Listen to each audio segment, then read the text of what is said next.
या किसी सुंदर से खाने की याद आना और मन ललचाना, मुँह के अंदर पानी आना।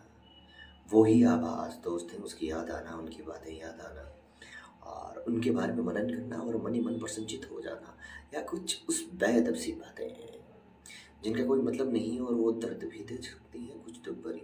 जिस प्रकार कभी-कभी हम कुछ घटिया खाना खा लेते हैं किसी होटल पर और हमें याद रहता है लाइफ में कि हाँ, उस पर नहीं खाना, वो बना था वहाँ पर गलत था और यहाँ पर बना है जो अच्छा है।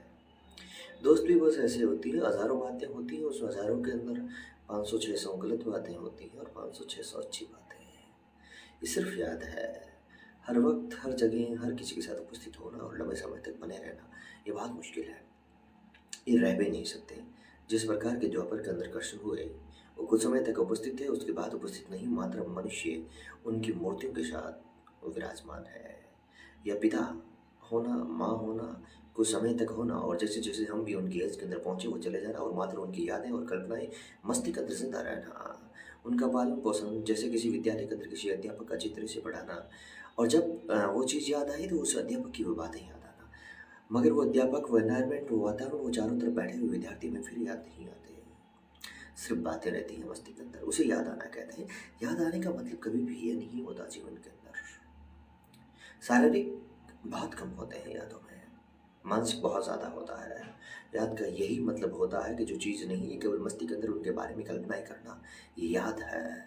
और वो कल्पनाएँ बहुत लंबी समय तक चले, यही याद। कल्पनाएँ अच्छी भी हो सकती है, बुरी भी हो सकती है, जैसे के साथ और समय के साथ हर कल्पना अपने-अपने अनुसार होता है। यही थी एक मनुष्य की प्रवृत्ति जैसे कि रावण के साथ महादेव थे लंबे समय तक, लेकिन जब उसकी मृत्यु हुई थी, अंत समय के अंदर शिव राम थे जो विष्णु के अवतार थे। दोनों का कोई लेना-देना नहीं था, अलग था, एक सृष्टि का निर्माता था, दूसरा विनाशकारी। लेकिन अच्छी बात ये है कि उन्हीं के रावण के शस्त्रों को हम आज पूजते हैं, उन्हीं के अनुसार यज्ञ, हवन, तप, जप सब करते हैं। मात्र उसकी एक कल्पना गलत थी, तो मनुष्य उस कल्पना के अनुसार उसे कहते हैं।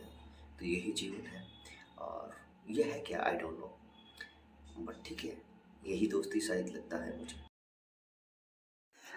मिलो जीवन में ठहर कर कभी, इत्तेफाक से मिलना और फिर यूं ही गायब हो जाना और कभी कभी नजरें आना और फिर ओझल हो जाना। ये बड़ी अदब सी और इत्तेफाक सी जिंदगी लगती है। खुदा भी आखिर मंदिरों में ठहरता है लेकिन इंसान बस कहीं कहीं नजर आता है और फिर कैसे गायब हो जाता पता नहीं। और मस्ती के अंदर अक्सर वो सालों साल तक छपा रहता है। उनकी छवियाँ, उनकी बातें, उनकी यादें, उनकी शरारतें, उनकी बेअदब सी बातें वो हमेशा ठहरी रहती है। और मनुष्य अक्सर कहीं न